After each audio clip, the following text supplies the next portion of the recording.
मैं आपकी एस्ट्रोदोस्त एस्ट्रोलॉजर अर्चना गुप्ता अपने ज्योतिष के चैनल पर आप सभी का हार्दिक स्वागत करती हूँ। और कैसे हैं आप सभी? आशा करती हूँ आप सभी स्वस्थ और प्रसन्न होंगे। ऐसे ही स्वस्थ और प्रसन्न बने रहें अपने पूरे परिवार के साथ। ऐसी मैं आप सभी के लिए मंगल कामना करती हूँ। दोस्तों, मैं आज आपके लिए विशेष रूप से जो पितृपक्ष शुरू हो रहे हैं 20 सितंबर से और समाप्त होंगे 6 अक्टूबर, उस पर आपके लिए विशेष जानकारियां लेकर आई हूँ, कुछ नियम लेकर आई हूँ जिन्हें आपको फॉलो जरूर करना चाहिए। इसके अलावा अपने अमृत की बूंद और जादुई अक्षर दूंगी, राहु काल और अभिजीत मुहूर्त का समय बताऊंगी, आपके लिए लकी अंक लेकर आई हूँ। इसके साथ ही दोस्तों, आप मेरे इस चैनल से नए जुड़े हैं या आपने अब तक इस चैनल को सब्सक्राइब नहीं किया है तो प्लीज़ पहले चैनल को सब्सक्राइब कीजिए। बेल बटन यानी घंटी के बटन को ऑल पर कर लीजिए, जिससे प्रतिदिन के वीडियो जो कि 3:11 पर मैं अपलोड करती हूँ समय से आपको मिलते रहें, आपसे कोई भी वीडियो मिस ना हो। इसके साथ ही मेरे अमृत की बूंद जादुई अक्षर आप नियमित कर देखिए। आप हफ्ते 15 दिन में ही इसका असर आप महसूस करेंगे और आप पाएंगे आप पहले से अधिक ऊर्जावान हो गए हैं, पहले से अधिक आपका भाग्य आपका साथ देने लगा है। आपको एनर्जी का एहसास होगा, इम्यूनिटी बूस्ट होगी आपकी, और आपकी ऑरा भी क्लीन होगी। हमारी ऑरा नेगेटिव होने से हमारे बनते हुए कार्य भी बिगड़ने लगते हैं, तो ये आपको भाग्य का साथ दिलाएगा। दोस्तों, अब पितृपक्ष। पितृ पुराणों में वर्णित है कि हर मनुष्य को 3 ऋण से हमेशा मुक्त होना के लिए कर्तव्य करते रहना चाहिए। एक ऋषि ऋण, दूसरा देव ऋण और तीसरा है पितृ ऋण। ऋषि ऋण का मतलब है कि आपको पढ़ाई जरूर करनी चाहिए। आपको अपनी पढ़ाई के साथ में देवों का जो ऋण है यानी देवताओं की पूजा भी अवश्य करनी चाहिए, इससे हमारा देव ऋण उतरता है। साथ में पितृ ऋण, अपने पितरों के प्रति नतमस्तक रहना चाहिए, कृतज्ञ रहना चाहिए। उन्हें जो पितृपक्ष आते हैं तब तो जरूर ही उनको पूरा सम्मान के साथ उनको आदर सम्मान देना चाहिए। उनकी जो भी उनके लिए निमित्त दान दक्षिणा होती है, तर्पण होता है, वो जरूर करना चाहिए। पितृ वो होते हैं जो हमारे पूर्वज यानी हमारे पिता दादा जो इस दुनिया से जा चुके हैं, वो सभी पितृ रूप में इस लोक से जाते हैं और पितृ के रूप में हम पर अपनी कृपा बरसाते हैं। दोस्तों, देवताओं को एक बार आप पूजा प्रार्थना से मना लेंगे, लेकिन अगर पितृ रूठ जाते हैं तो इसका फल पीढ़ियों तक चलता है और पीढ़ी दर पीढ़ी चलने से इसके इतने भयावह नुकसान होते हैं जिससे कि आदमी निकल ही नहीं सकता है। इतना अधिक पितृ ऋण परेशान करता है। इसके कई सारे दोस्तों आपको लक्षण दिखाई दे जाएंगे। तरक्की बाधित हो जाती है, बच्चों के विवाह नहीं होते, घर में मंगल कार्य नहीं होते, या वंश वृद्धि रुक जाती है, संतानें नहीं होती हैं, बच्चों के बच्चे नहीं होते यानी संतानें नहीं हो रही होती हैं, कार्य बाधित हो जाते हैं। भयानक बीमारी में जिसको हम कैंसर कहते हैं, ऐसी ऐसी बीमारियां होने लगती हैं, दुर्घटनाओं के योग बनने लगते हैं। तो इसलिए अपने पितरों को हमेशा शांत करना चाहिए।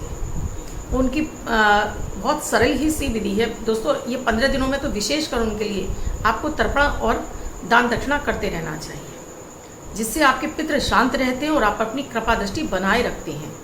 हर कुल हर खानदान के पितृ देवता अलग होते हैं, जिनको अलग से स्थापित किया जाता है और उनकी वहीं पर जाकर पूजा की जाती है। दोस्तों, पुराणों में वर्णित है कि अगर आपने पितरों को अपने मना लिया तो आप और कुछ भी ना करते हो तब भी आपके जीवन में तरक्की कभी बाधित नहीं होगी। आप दिनों दिन तरक्की चढ़ते चले जाएंगे।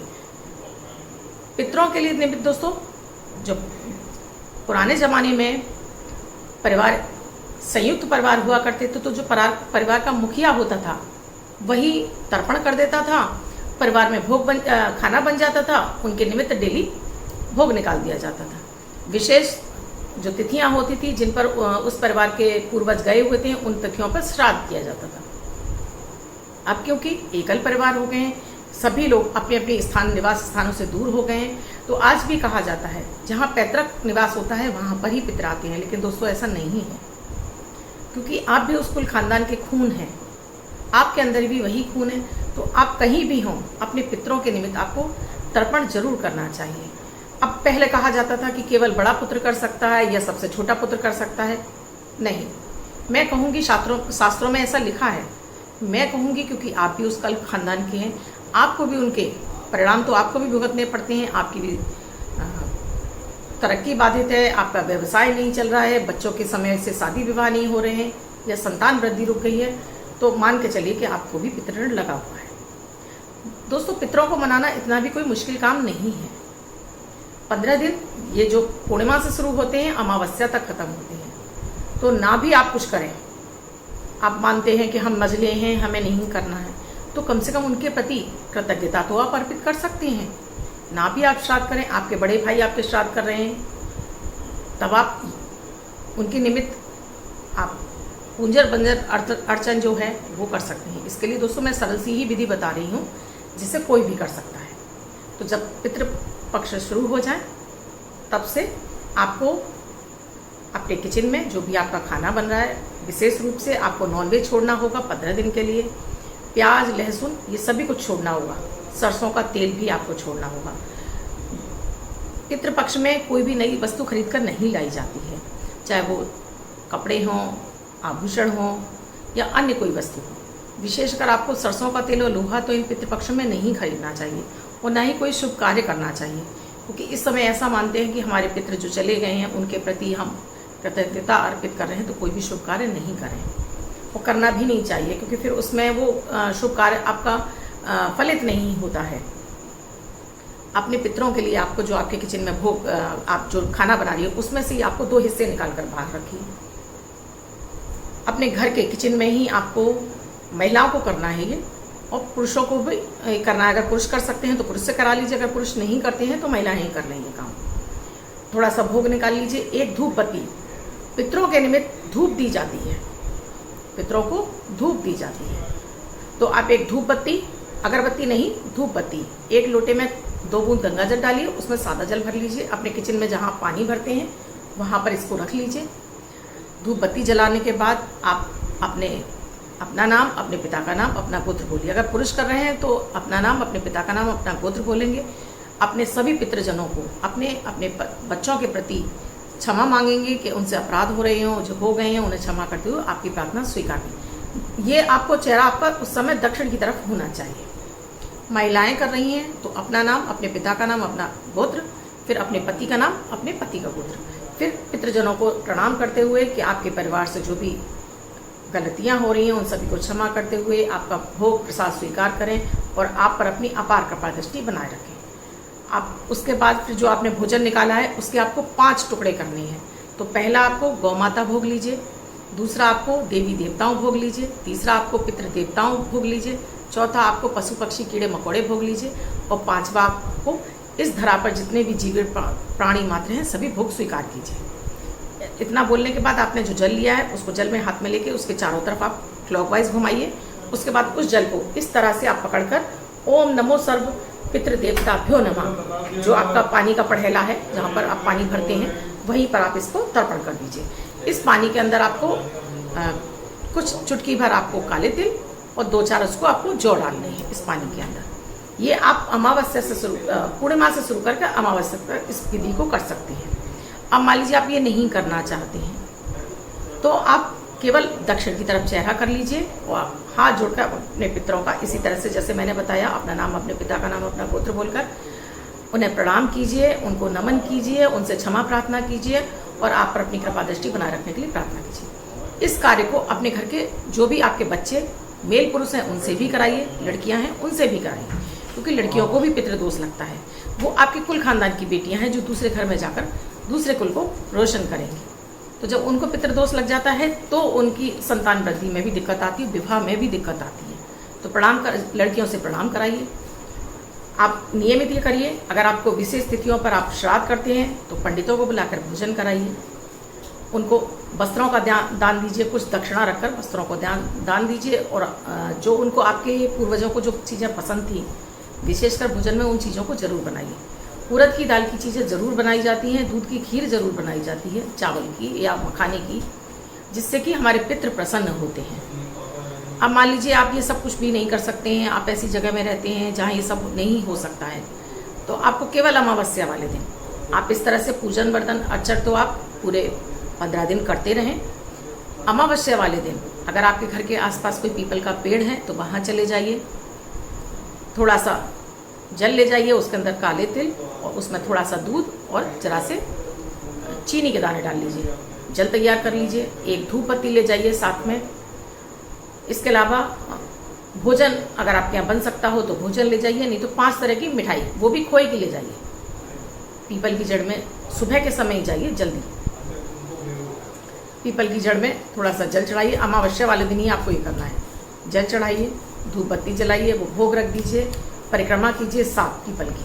परिक्रमा करने के बाद वहाँ पर अपने लिए प्रार्थना कीजिए, पितरों से क्षमा प्रार्थना कीजिए कि आप मेरे पूरे परिवार पर अपनी कृपा दृष्टि बनाए रखें और आप तृप्त होकर अपने लोग वापस जाएं। इसके अलावा दोस्तों, आपको पंडितों के निमित्त कम से कम 5 पंडितों के निमित्त आपको खाना जरूर बनाना चाहिए। आप घर में बना सकते हैं तो घर में बनाइए, नहीं तो बाजार से भी लेकर आप पंडितों को खिलाकर कुछ दान दक्षिणा दीजिए। और ये भी नहीं आप कर सकते हैं तो कुछ कच्चा खाना, चावल हैं, आटा है, सब्जियां हैं, ये आप उनको दान कर दीजिए। आपके यहाँ ये सब भी नहीं हो सकता है तो किसी अनाथ आश्रम में या कोढ़ी आश्रम में या ओल्ड एज होम में, वहाँ भी आप अमावस्या के दिन इस दान को कर सकते हैं। और उसके बाद फिर हर महीने आप अमावस्या को दान दक्षिणा जरूर करनी चाहिए अपने पितरों के निमित्त, क्योंकि अमावस्या तिथि पितरों को समर्पित है। इस छोटे से ही कार्य से आपकी कुंडली में कैसा भी पितृदोष बना होगा वो समाप्त हो जाएगा, क्योंकि पितृदोष से दोस्तों कैंसर जैसी भयानक बीमारियां होने लगती हैं और घर में असमय ही, छोटी उम्र में ही बच्चों का असमय मृत्यु तक होने लगती है। कोई कारण नहीं बनता है फिर भी मृत्यु अर्ली एज के लोगों की होने लगती है। एकदम से अजीब सा माहौल घर में बनने लगता है। तो पितरों के निमित्त ये आपको जरूर करना चाहिए। आप कहीं भी रहते हो, किसी भी देश में, और कहीं भी आप बाहर भी रहते हो, आप विदेश में भी रहते हो, तब भी आपको इस प्रक्रिया को जरूर करना चाहिए। और जो आपने भोजन निकाला है उसको आपके यहाँ गाय नहीं मिलती है तो आप पक्षियों के लिए भी रख सकते हैं, कुत्ते को डाल सकते हैं, कौओं को डाल सकते हैं। ये पंचबली होती है। पंचबली देने से आपके सभी लोग इस धरा मात्र पे, जो भी आपके लिए प्राणी मात्र हैं, आपके पितृ हैं, देवता, सभी की कृपा प्राप्त हो जाती है और आप सभी ऋणों से मुक्त हो जाती हैं। आई होप दोस्तों वीडियो अच्छा लगा होगा। अब मेरे अमृत की बूंद और जादुई अक्षर, जो कि 9 ग्रहों पर आधारित है, प्रतिदिन की ग्रह परिस्थितियों के आधार पर इन प्रयोगों को तैयार किया जाता है।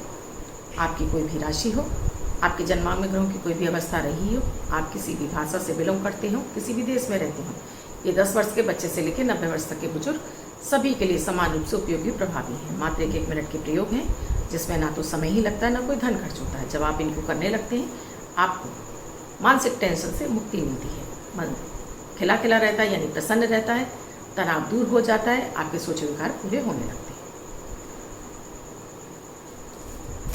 18 सितंबर 2021 दिन शनिवार। आज का राहु काल है 9:11 से सुबह 10:43 तक। इस समय आपको कोई भी शुभ कार्यारंभ नहीं करना चाहिए। दोस्तों, अभिजीत मुहूर्त का समय है 11:50 से 12:41 तक। इस समय आप कोई भी शुभ कार्यारंभ कर सकते हैं। आज की अमृत की बूंद में आपको आधा चम्मच पीली वाली सरसों आप पानी में भिगोकर रात में रख दीजिए।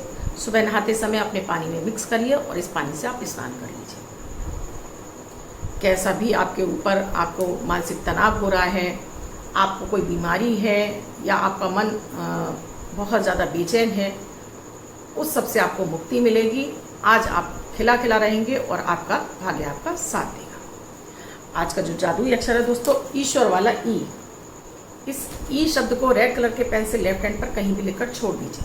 24 घंटे तक लिखा रहने दीजिए। दूसरे दिन आप नहाएंगे धुल जाएगा। मैं आपको नया शब्द देती हूँ, आप इसको फिर से लिख सकते हैं। आप इसको अपने हाथ पर नहीं लिखना चाहते हैं, छोटी सफ़ेद कागज़ की चिट लीजिए, रेड कलर के पेन से लिखिए, फोल्ड करके पर्स या पॉकेट में रखिए। 24 घंटे तक साथ रखिए। दूसरे दिन फाड़ कर किसी पेड़ की जड़ में छोड़ दीजिए। आप इसे नाली में ना मारें। अब दोस्तों, जिनका बर्थडे या मैरिज एनिवर्सरी है उनका ये वर्ष शुभ हो, ऐसी मैं आप सभी के लिए मंगल कामना करती हूँ। वो बच्चे, महिला, पुरुष, बुजुर्ग जिनका बर्थडे है, वो पति पत्नी जिनकी मैरिज एनिवर्सरी है, या अन्य कोई व्यक्ति इस अंक को लेकर 24 घंटे तक अपने पास रख सकता है। आज का लकी अंक है 5। आप इसको ग्रीन कलर के पेन से व्हाइट कलर के पेपर पर लिखिए, फोल्ड करके अपने पास रखिए। अन्य व्यक्ति से 24 घंटे तक अपने साथ रखेंगे तो ये अंक उनको शुभता प्रदान करता रहेगा। दोस्तों, आप भी अपनी कुंडली का विश्लेषण कराना चाहते हैं तो स्क्रीन पे साथ में डिस्क्रिप्शन बॉक्स में मेरा व्हाट्सएप नंबर है। मेरा व्हाट्सएप नंबर है 8077506510। इस नंबर पर आप कॉल या मैसेज के द्वारा प्रोसीजर जान सकते हैं। ये सुविधा मेरी पेड है, यहाँ दोस्तों आपको फीस देनी होती है और आप मुझे फीस नहीं दे सकते हैं तो मेरे वीडियोस देखकर इन उपायों को करते रहिए जो कि पूरी तरह से निःशुल्क है। इसके अलावा आप इसके कमेंट सेक्शन में भी अपना एक क्वेश्चन लिख सकते हैं। रैंडमली सेलेक्ट होने पर मैं उस क्वेश्चन का आपको आंसर जरूर करती हूँ। दोस्तों वीडियो अच्छे लगे हैं तो लाइक शेयर सब्सक्राइब जरूर कीजिए। कमेंट में जय माता दी राधे राधे अवश्य लिखिए। आप मेरे उपाय कर रहे हैं, आपको इनसे कितना लाभ मिल रहा है वो भी जरूर लिखिए। लोग मुझे वीडियोस करने के बाद उनको बहुत लाभ मिल रहा है, मेरे पास कॉल आते रहते हैं। मैं सभी से कहती हूँ कि आप मुझे कमेंट सेक्शन में लिखिए। तो बहुत सारे लोग कह देते हैं कि मैडम हमें कमेंट में लिखना आता ही नहीं है। बहुतों ने लिखा कि शादियाँ हो गई हैं, शादी हो भी गई हैं, फिक्स हो गई हैं, धन लाभ हो रहा है। तो आप भी लिखिए, अगर आपको ऐसा कुछ हो रहा है तो जरूर कमेंट सेक्शन में लिखिए, जिससे अधिक से अधिक लोग आपसे प्रेरणा लें इन वीडियो को, इन उपायों को करने के लिए। दोस्तों आज वीडियो लंबा हो जाने की वजह से कमेंट सेक्शन छोड़ दिया है। कल मैं आपका कमेंट में क्वेश्चन जरूर लूँगी। धन्यवाद। देखते रहिए अमृत की बूंद और जादुई अक्षर।